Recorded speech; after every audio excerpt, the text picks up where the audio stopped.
Welcome to Moms Don't Have Time to Read Books with Zibby. I'm the host, Zibby Owens. I am an author. My latest is Blank, pub date March 1st, a novel. I'm also a podcaster, obviously, a publisher, a bookstore owner, and so much more. If you love books, you're in the right place. In fact, we call it the Zibbyverse, or really, the LA Times called it the Zibbyverse, and we're going with it. Go to zibbyowens.com to learn more and follow me on Instagram at zibbyowens. Sheila Heti is the author of Alphabetical Diaries. Sheila is the author of 11 books, including the novels Pure Color, Motherhood, and How Should a Person Be, which New York deemed one of the new classics of the 21st century. She was named one of the new vanguard by the New York Times book critics, who, along with a dozen other magazines and newspapers, chose Motherhood as a top book of 2018. Her books have been translated into 24 languages. She lives in Toronto. Welcome, Sheila. Thank you so much for coming on Moms Don't Have Time to Read Books. Now to discuss Alphabetical Diaries, which is so creative and the coolest idea for a book ever. So why don't you tell listeners how you came up with this? I'm not really sure how I came up with it, but in 2010, I started this project, and it was this question of what would my diaries look like if they were alphabetized by sentence, if I sort of broke apart the chronology and just read yeah, I hate him. I hate him. I hate him.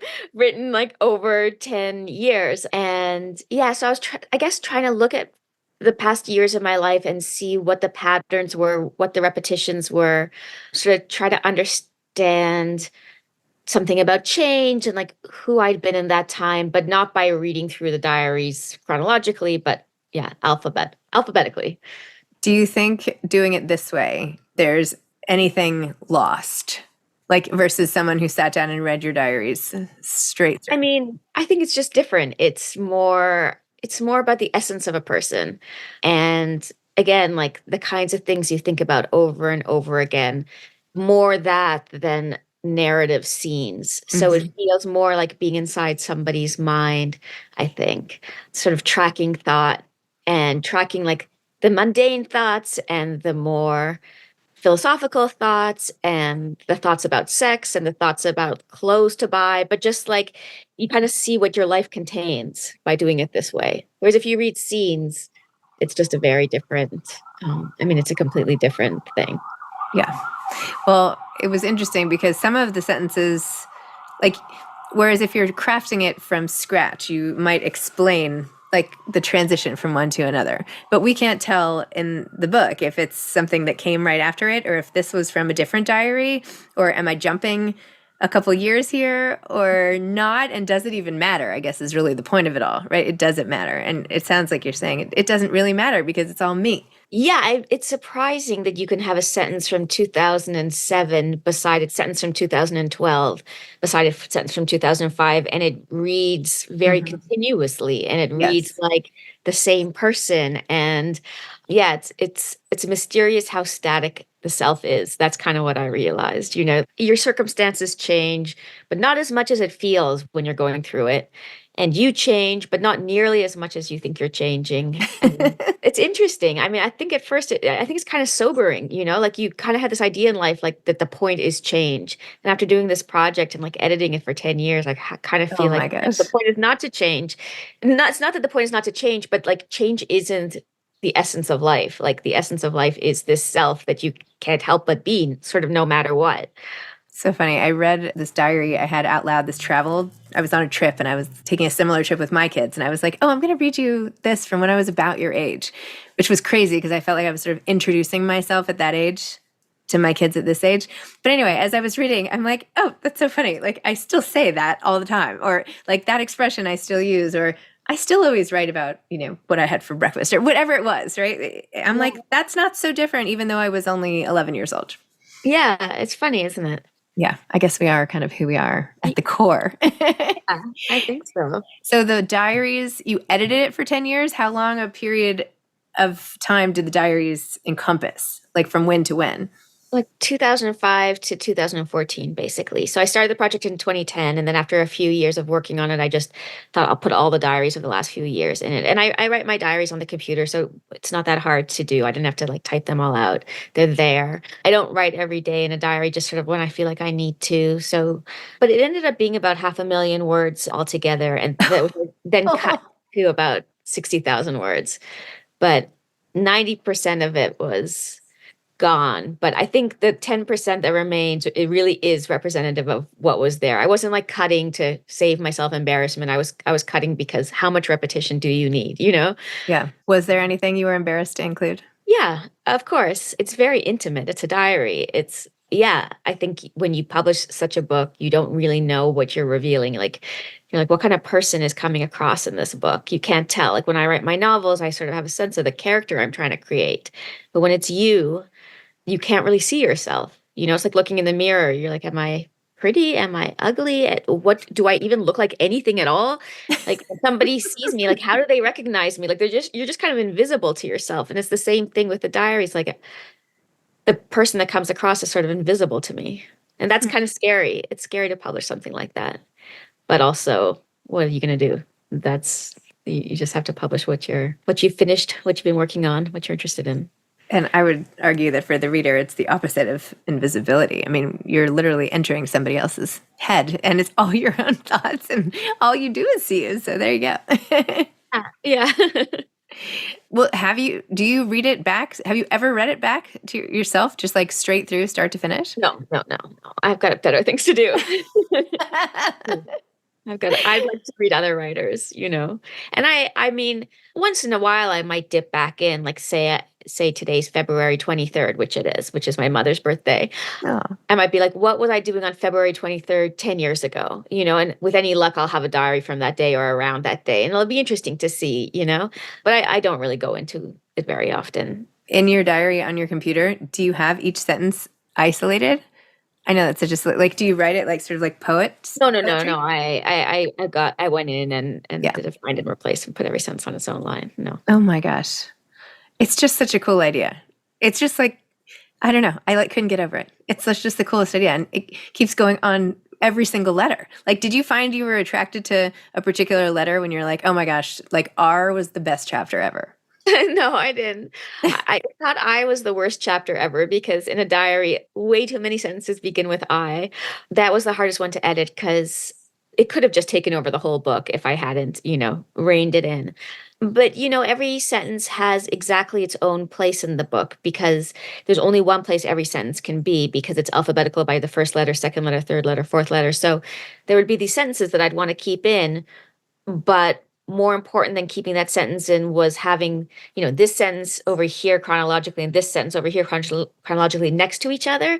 And so I would have to cut that one in the middle that I really liked because it was more important to have those two next to each other to create a joke or to create some weird juxtaposition.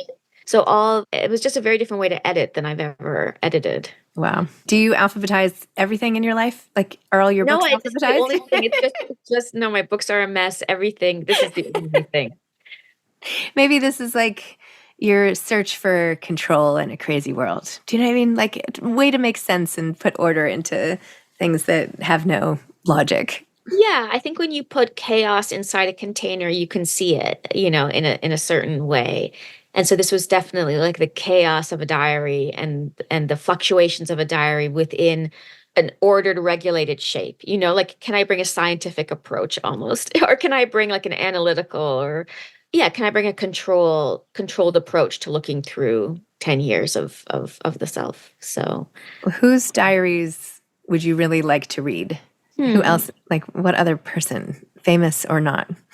I mean, I don't think most people keep diaries. So Theoretical diaries. Let's pretend if everyone in the world, living or deceased or anything, I don't know, random question, but yeah. I haven't thought this through. I mean, when you're a kid, the diary you would want to see is like, in grade six, the diary you'd want to see is like the boy you have a crush on, being like, I'm writing so much about him. Is he writing anything about me? So, Mm-hmm. I mean, I think in some way you're interested in the people that you love. You're interested in their thoughts about you, but like it would probably be the worst thing possible to read those. So I don't know. I mean, a lot of writers who I admire, I've read their diaries. It's not something that I do as much as I used to do it. When I was young, I would sort of read writers' diaries in my 20s to sort of see like, how do you make a life as a writer? Like, what are the things they think about? What do they do every day? Now, I'm really not answering your question. I don't know. It's tough. I don't know. I was thinking as I was asking it, I was like, would I have an answer to that? I don't know.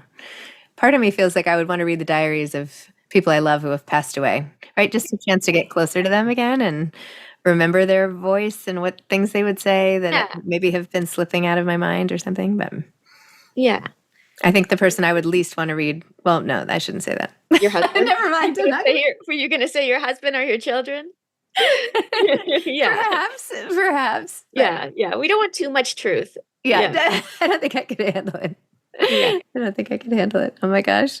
Well, what other projects are in the works for you now? Well, I've just been on book tour for the last 2 weeks through the US and Canada, and so I haven't been working. I've just been meeting friends and meeting people, and I guess now that I'm back, I have to start thinking about what's next. But I think I might give myself a couple of days. I only got back yesterday, so I think I might give myself I didn't mean like you had to start this week. I thought maybe you had another like years-long project that you put a pause on to go on the book tour or something. I mean, everything. I have some things, but they're so in flux that it's not worth talking about. It's not. It's like I'm visualizing like cake mix, it's like batter. It's not ready to eat. I mean, sometimes the batter's the best part. That is true. That is true. If it has an egg in it, then you don't want That's to true. eat. So it's more like cake batter than cookie With batter. an egg. Yeah, okay. My daughter's making chocolate chip cookies downstairs, and I was like yelling out like, save the dough. And then I'm like, no, I shouldn't tell her to save the dough. I should just get those cookies in the oven. Oh my goodness. So what was the book tour like? Were you surprised by anything or? It was great. There was really good attendance and people enjoyed hearing me read from it. And it was fun. I mean, yeah, it's exhausting, but I enjoy that hour that I'm on stage. I don't really love the lead up to it. But I enjoy the actual conversations I had with people. Was anyone's reaction? Was there anyone who said something and you were like, well, this makes it all worth it? Yeah. Like some of those comments? Yeah. I mean, people liking the book makes it feel exciting. I got some emails from writer friends that were really enthusiastic about the book. It's gotten better reviews, I think, than any of my other books. So it's been a very positive reaction, which I'm very excited about because it's a weird project. But I think when you edit something for 14 years, hopefully it's good by the end. And I feel like it is. I had an opportunity to publish it in 2013 and I felt like it wasn't quite ready. And not only was it not quite ready, it was 10 years for being ready. And I'm glad I didn't publish it then because it feels done and good now and like kind of in the perfect shape. So, yeah. Wow. It's so neat. Well, I feel like it's like art. It's part book, but it's really part art in the way that you can use letters and words and senses of order and the systems that we turn to make sense of our lives and how that I don't know. It's just the coolest. It's like the coolest conceptual idea. And of course, in actuality as well. But getting these like little glimpses of your life and all throughout and being like, oh my gosh, and then next, and then it's something. Anyway, it's just very cool. Which of course but I just thought I would say it again. I appreciate you saying that. Thank you. Do you have any advice for aspiring authors? Just read widely, read old books, read contemporary books, read books by people who are like you, who are different from you. Just get a sense of what's been done, what can be done, what hasn't been done, I just think that's really the best. That's important. That's really important. Don't just read the one little genre that you're interested in or, only books from the last 10 years because you think you're not going to relate to a book that was written hundreds of years ago or, 2,000 years ago. I mean, I just think that the more you read, the more you kind of can see where you would fit into literature. Like what is there that you can say? What can you bring to the conversation? Because it's a conversation with living people, but it's also a conversation with all the books that have ever been written.